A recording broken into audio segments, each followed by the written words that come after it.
Welcome back to the Lydia McGrew channel. This week and next week, I'm going to be talking about what I think non-conservative, let's put it that way, New Testament scholars really grant and don't grant about the group appearance or group appearances of Jesus to his disciples.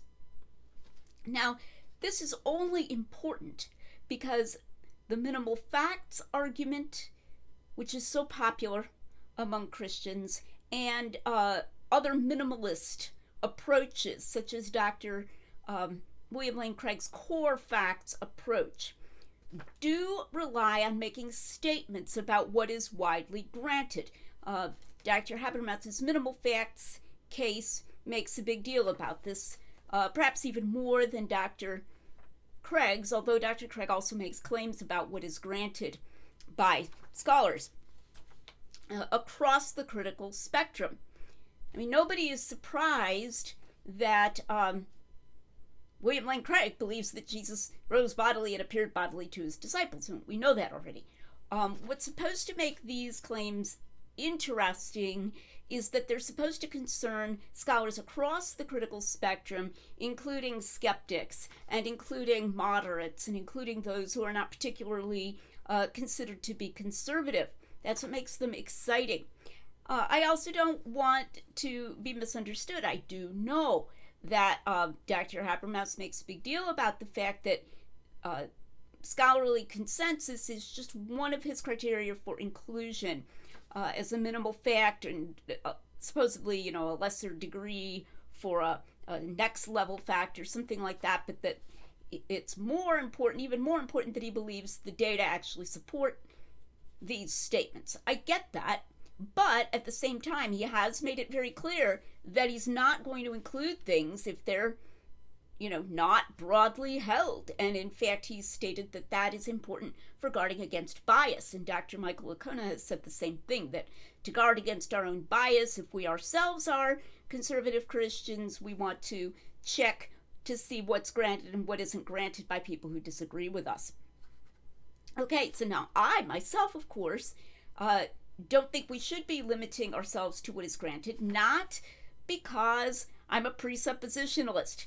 Heaven forbid. I was very offended one time when someone in an online discussion suggested that I was a presuppositionalist and that was the reason for my disagreement. No, I'm a very strong evidentialist, but because I think our evidential arguments need to be prepared to start at an earlier point in the argument. Unlike what minimalists of various stripes think, I don't think we can go like a long way.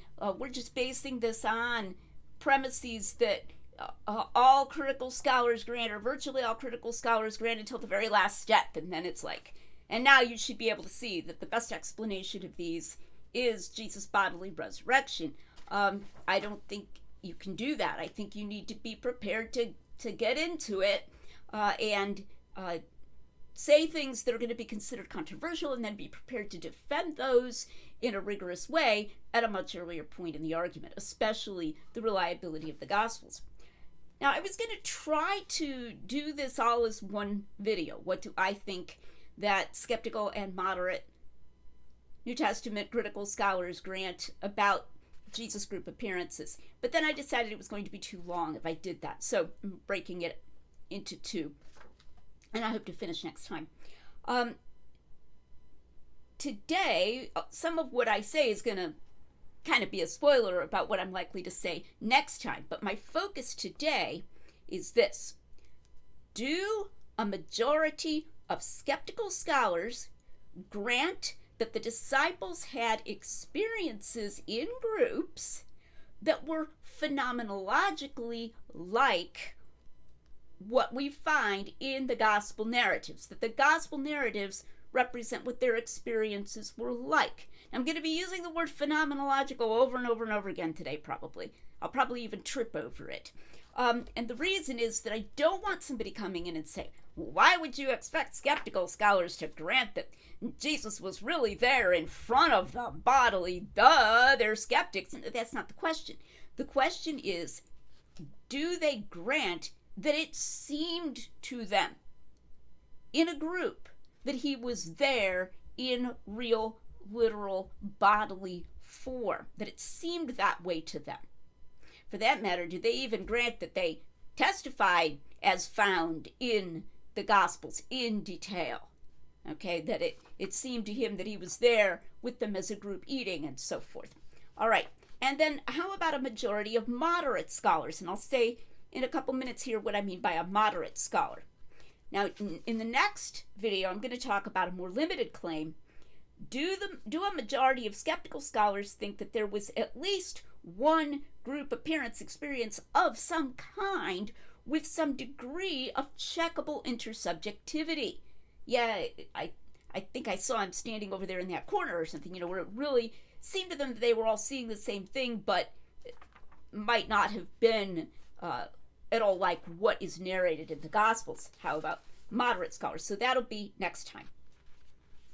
Now, you might ask, well, why are you asking these questions? Couldn't you just assume that the answer is no, especially at least for skeptical scholars? Why did I ever think that the answer to this question might be yes? That a vast majority, even of, liberal, moderate, and even skeptical scholars think that at least they experienced what is found in the Gospels, even if they explained it in non-veridical ways. Why would I have ever thought that? Well, because of what Dr. Gary Habermas says and what he's published. And I have a post, how did we get confused about what the skeptical scholars grant? And I have more there. But I really think that in many cases, Dr. Habermas has been very unclear about this. I would say irresponsibly and recklessly unclear.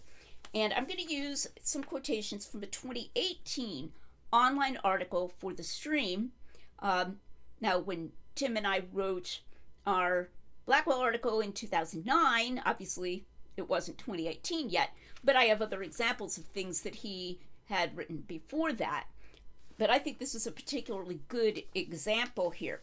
Fortunately, our 2009 article, although it did refer, as if we just, took for granted that Dr. Habermas had really done this research, also said that we were relying on stronger premises, that the disciples, the Gospels are reliable, and that the disciples did testify in these, these detail, and so on and so on, and that we were prepared to defend that. So we weren't doing a minimal facts case there, but we did make a number of positive references to Dr. Habermas' scholarship because we didn't know the problems with it at that time.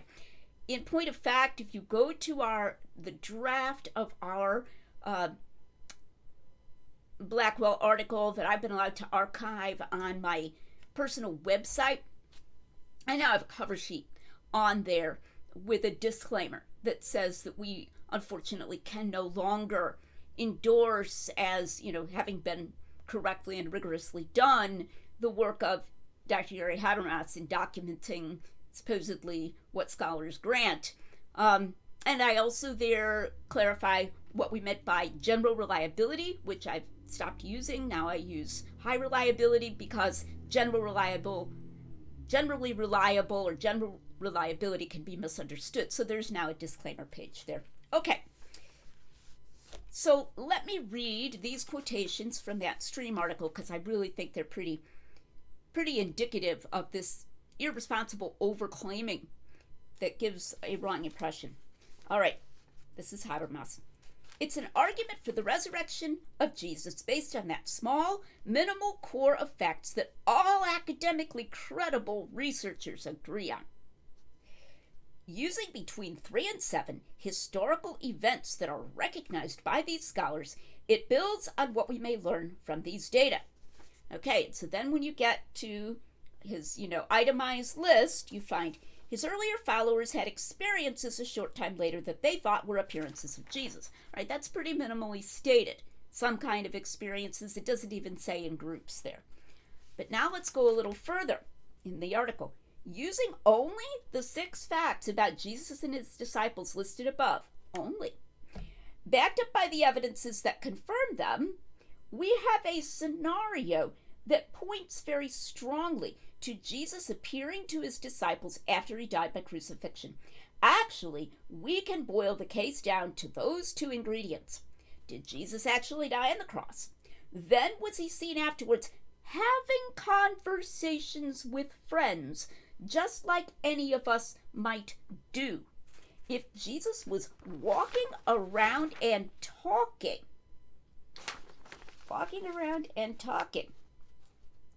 seen by groups of witnesses, such as reported in the most scholarly tested text, 1 Corinthians 15, 3-7, then his appearances are solid. All right, so let's think about that a minute, all right? What did he just say? Having conversations with friends, just like any of us might do? Walking around talking? Seen by groups of witnesses? All right, I understand that if we're talking about skeptics here, the claim isn't that this literally happened and so on and so on. All right, but the question is, let's grant him enough leeway, okay, that he means as if walking around talking, as if having conversations with friends just like any of us might do. All right, but is that something that all researchers grant? Okay, like he said up here, all academically credible researchers agree on. Okay, it gives that impression, doesn't it? That at least it seemed to them as if he was walking around and doing all of this, right? Okay, so what I decided to do was to find out who, as well as I could, who really grants what and who doesn't really grant what, okay? Because it became clear that this is a wild overclaim. And even with Dr. Licona and Dr. Habermas, even in their book, they say something to the effect like, well, you need a separate group hallucination for each group appearance. I mean, that sounds pretty clear. And they're supposedly granting it on what's, granted by this vast majority of scholars across the spectrum, gives the impression that even multiple group appearances are granted, so that therefore, if you don't want to conclude that Jesus really rose again, you would have to have a separate group hallucination for each of these. So, that's where we get that kind of impression that he's making these very strong claims about what all scholars grant. All right, so what was my method in doing this? I'm not going to claim that I read 600 scholars or dozens and dozens of scholars. I didn't. Okay. I think I have 17 or 18 here. All right. So what I did was I went to Dr. Habermas's own work and things he said, things Dr. Licona said, although I want to say Dr. Licona is much more cautious in what he claims scholars have said, and I want to give credit where it's due then. But to try to sort of follow up the claims that appear to be the most surprising. So, for example, when Dr. Habermas says that even Bart Ehrman grants group appearances, I followed up that footnote. Okay, when he says that even the Jesus Seminar grants that the group appearances are multiply independently attested, I followed that up, and it is not, in fact, true. All right, so I was trying to go where it seemed like it would be most profitable to check, where he seemed to be claiming, wow, I've got this real exciting thing about say, Bart Ehrman or the Jesus Seminar.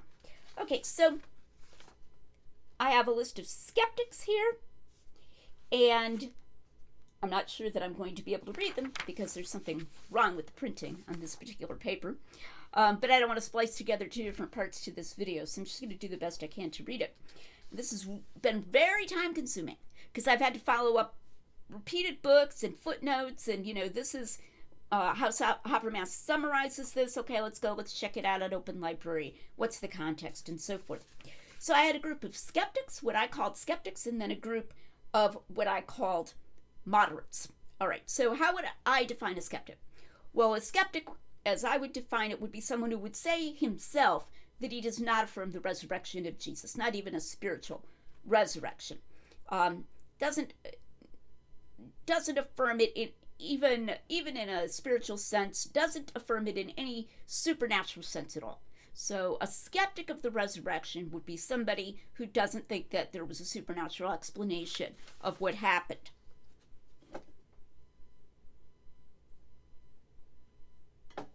So here are the ones that I'm including in my skeptical list. Okay. Norman Perrin, Bart Ehrman, Gerd Ludemann, Christopher Knight, Funk and the Jesus Seminar. That, of course, is a group, and it might include some moderates. So, if anything, I'm sort of beefing up this skeptic group, giving them more chances. Michael Goulder, A.J.M. Wedderburn. Not so sure about him. Habermas calls him an agnostic, and he is. He's very radically agnostic about what can actually be said. He might be legitimately called moderate, but I'll leave him in the skeptic group. John Dominic Crossan and Walter Sinnott Armstrong. Now, Armstrong's a philosopher. The only reason I included him was because he once debated William Lane Craig. So I figured, hey, what he grants and doesn't grant is relevant if you're out debating him, Okay. And then I had a group that I called moderates that I followed up. Now, this is a more nebulous category. It's a broader category. Such a person would not characterize himself as a skeptic. He might even say that he affirms the resurrection in some sense. But a moderate, as opposed to a conservative on the scholarly critical spectrum, would be someone who isn't just automatically known as a conservative, a traditional Christian who completely, affirms, yes, Jesus rose again from the dead and he appeared in completely bodily form to his disciples and all this really happened and so forth. Because there's no surprise there, that they affirmed that they had group experiences like this that were phenomenologically like this. So it's not interesting. So, N.T. Wright, I would classify here as a conservative rather than a moderate. We all know N.T. Wright is going to believe the Doubting Thomas story and so forth. So, all right. And some of these believe in what are called objective visions. So here's my list of moderates. Dale Allison, C.H. Dodd, E.P. Sanders, Giza Vermes, James Dunn, Theodore Keim, Wolfhart Pannenberg, and Reginald Fuller. Okay, so I think with both of those lists I have 17. And so now what did I conclude? All right.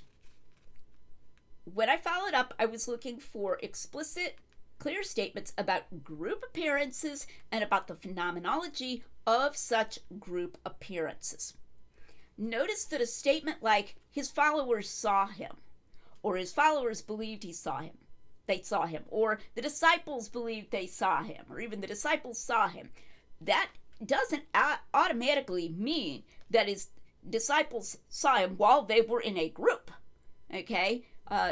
If they were his disciples and some of them individually had these, visions or hallucinations or whatever they were, that's not the same as affirming group appearances. And I think this actually has caused some confusion, particularly with Bart Ehrman and some statements that he's made, because Bart Ehrman definitely does not concede that there were group appearances.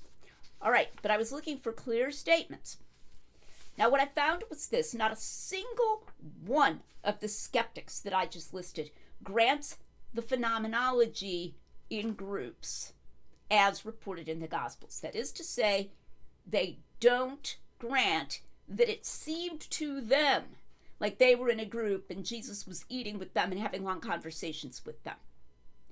And I couldn't even find a single skeptic saying that they claimed that they had that phenomenology, that they claimed those detailed things, and then this happened with Thomas and so forth. Those things are routinely put down to later additions rather than, in that earliest proclamation by the apostles themselves, by the disciples themselves, that they really made these specific explicit claims.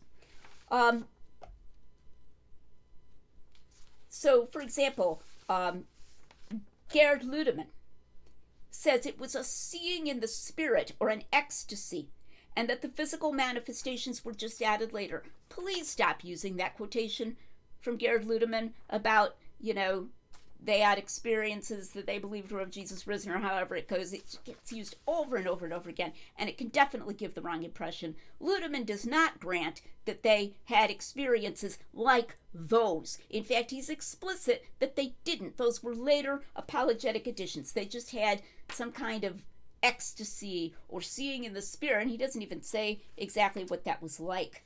Bart Ehrman says that he doesn't grant that there were group experiences. I'll be emphasizing this next time as well. He says, I don't know if they had any group experiences, but if they did, they would be like seeing a person at a distance. So that's like very explicit. No, if they had group experiences, they weren't like that. Wedderburn says explicitly, something happened, but we really don't know what happened. And he means it literally. Wedderburn doesn't just mean, yes, we don't know all the little itsy-bitsy details of what happened. He means something strange happened, but we don't know what happened. In other words, we don't know phenomenologically what happened. We don't know how it seemed to them. We don't know what their experiences were. Okay? We don't know what their experiences were like.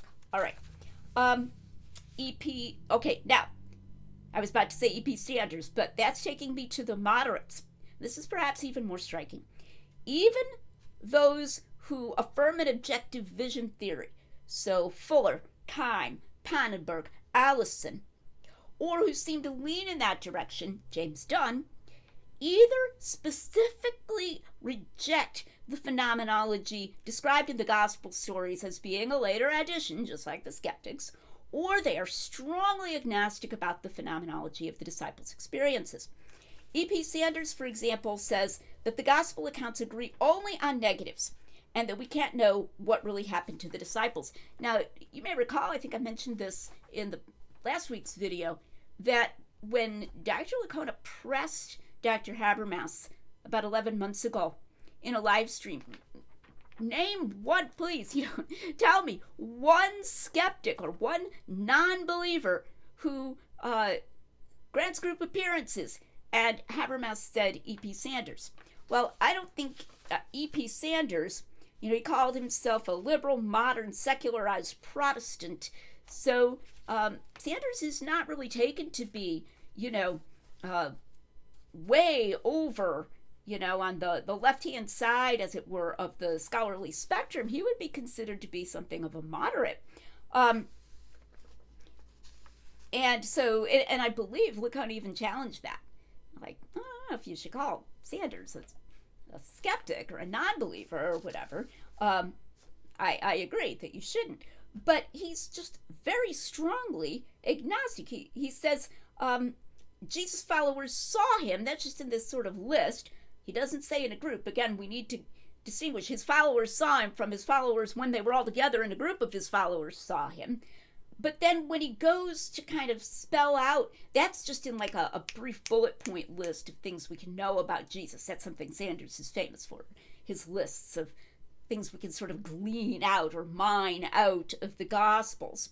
And then he has an epilogue on the resurrection where he's going to tell you more about what he means, and there he goes radically agnostic about what really happened. he says, I do not pretend to know what they saw or just who saw it. Okay, so presumably that would apply to groups as well. And he even says the Gospels don't agree on who saw what. Now, it's very common among these moderates to take Luke and Paul to be disagreeing with one another, at least somewhat, about the physicality of Jesus' resurrection body. And relatedly, to dismiss Luke as making stuff up for that reason. I mean, it's just over and over and over again. You go to some moderate scholar, not even the most skeptical guy, maybe he affirms an objective vision or he leans that way, and it's like, well, you know, all that stuff about touch me and see that I do not have, I'm not a ghost, and a ghost doesn't have flesh and bones as you see me have in Luke 24. That's Luke's apologetic addition. Just like standard. All right, if you're not one of those fundamentalists over there, you're gonna say that. You're gonna dismiss that in Luke. Happens every time, and to postulate some sort of tension between Luke and Paul. Some of these would even say that they affirm the resurrection. They're, again, not on the left-hand edge of the scholarly spectrum, but it's like, no, that physical stuff was added. So here's Keim. All right, so Keim is strongly connected with the objective vision theory. But here there is a marked distinction between Paul and them. Them is the Gospels here.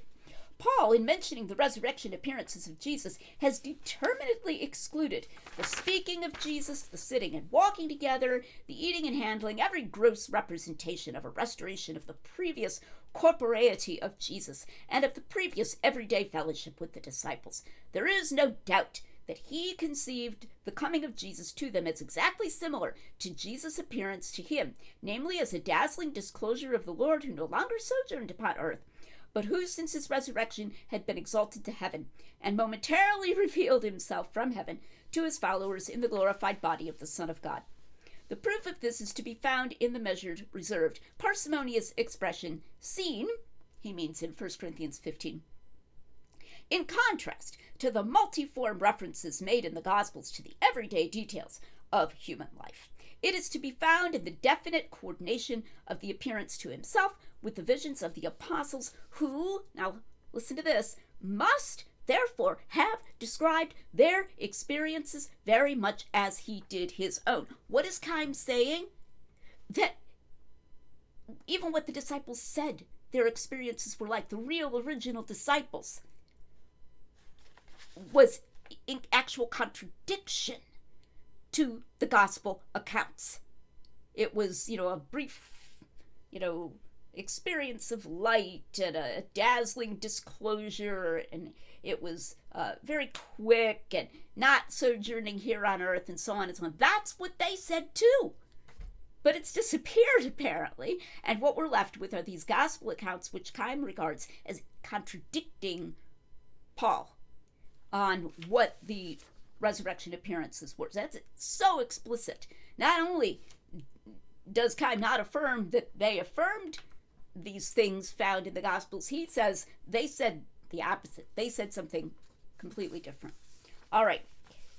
Now we get to Dunn, and I would call Dunn, James Dunn, the most conservative of the moderates.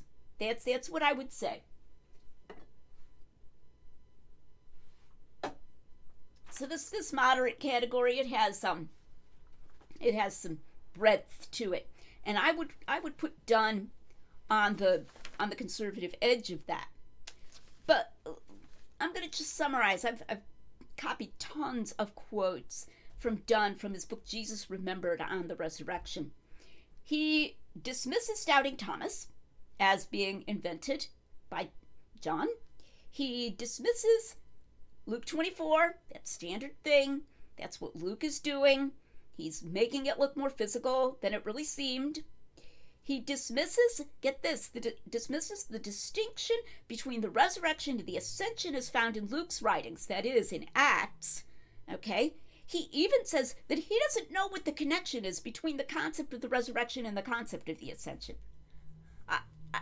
let me help you, Dr. Dunn. Okay, if he rose bodily from the dead and he was appearing here on earth in a body, and then later he wasn't here on earth in the body anymore, he had to go away from the earth.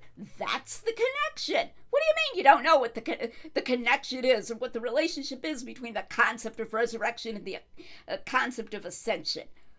I mean, it should be obvious, okay? He chides William Lane Craig for not agreeing with him about Luke's alleged tendency to make stuff up. That's my phrase, my dynamic equivalent transformation, in order to make spiritual things more tangible. And after dismissing again and again the clear bodily manifestation in the gospel narratives as invented, he thinks that they had, and he seems to mean at least once in a group, I think Dunn does affirm a group experience of some kind, maybe more than one, an experience that had an auditory and a visual component of some kind. But that appears to be as far as he's willing to go. Now, after poring through Jesus Remembered, the chapter in Jesus Remembered on the resurrection, and trying to get the context, not just little sound bites, here is the strongest statement that goes in the direction of the phenomenology of the gospel accounts. It's in a footnote. All right. I leave unresolved the issue whether the interpretation resurrection would have emerged without the discovery that Jesus' tomb was empty, as the considerations marshaled above would seem to suggest. All right, now what he's talking about here is that he affirms the empty tomb. And he thinks that his understanding of the empty tomb is that probably would have been enough to get them to make what he calls the interpretation that Jesus was really resurrected instead of just being exalted. But he's willing to leave that unresolved. Maybe that would have been enough, maybe not. But the possibility cannot be ruled out that the initial seeings were of a sufficiently earthy, parenthesis, tangible, question mark, close parenthesis, type as to evoke the same interpretation. Craig, however, in talking of the historicity or historical fact or event of the resurrection, this is William Lane Craig, does not give enough weight to the interpretive jump involved. So they were making some kind of an interpretive jump, okay? And William Lane Craig isn't admitting that they were making enough of an interpretive jump. So the most he'll say, we can't completely rule out the possibility that there was something sufficiently earthy, tangible, question mark. Okay, he said auditory and visual, but tangible gets a big question mark.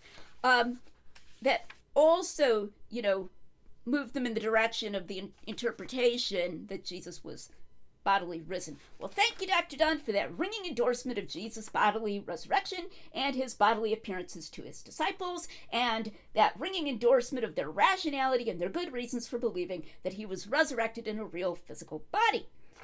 So, and that's the strongest statement, okay, among the moderates.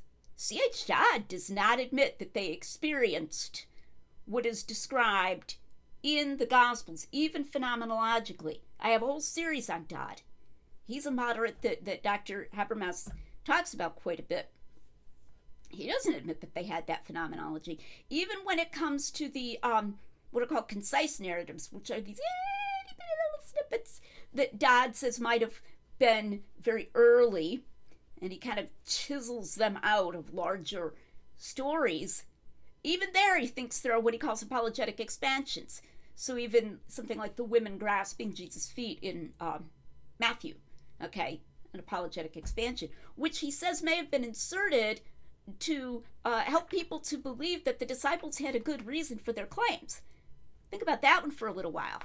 Okay, so you're making something up that didn't happen, and you're putting it into your earliest, briefest charisma, as they say, proclamation of Jesus' resurrection, because you wouldn't want people to think that the disciples weren't reasonable, so let's stick something in there about, showing them his hands and side or something about the women grasping his feet. Yeah, gotta get a little something like that in there. It's made up. Okay, and that's Dodd.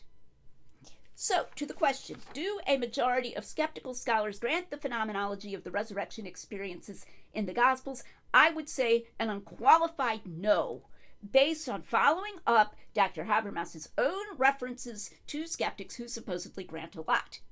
Okay? And remember, even if you went out there and you found one, and I don't think you are going to, who granted that kind of very rich phenomenology, I'd be astounded if you found even one. We read last time that in the jointly written book, it says, including a majority of non-believers. Okay? Not just including one or two, but including a majority. Okay? And then to the question, do the majority even of moderate scholars grant that phenomenology in the disciples' appearances? I would say very likely no, as I have not been able to find a single one who clearly grants that phenomenology. We get a lot of skepticism, but I mean, they're moderates. I'm not calling them skeptics, but a lot of that sort of agnosticism. We can't possibly know what really happened, and the Gospels only agree on what they negate or whatever, as Sanders says, and so on and so on. Dunn is the closest that I have found, and I just read you the extremely restrained non-affirmation there from Dunn. Okay, so this just shows you why we can't rely on that. But as I keep saying, fortunately there is a better way. Now next time, I'm going to talk about the slightly weaker claim that a majority of skeptical scholars and or a majority of moderate scholars grant some kind of group appearance experience with some kind of intersubjectively similar phenomenology. Not necessarily what's found in the Gospels, but something. Okay, and see, maybe you can guess what answers I'm going to give to that from what I've read here today, but we'll get into that more next time. You won't get this content anywhere else, because I don't know of anybody else who's doing this kind of deep dive. So if you haven't yet, like this video, hit that subscribe button, and invite other people to watch the Lydia Magruder channel, where we're making common sense rigorous.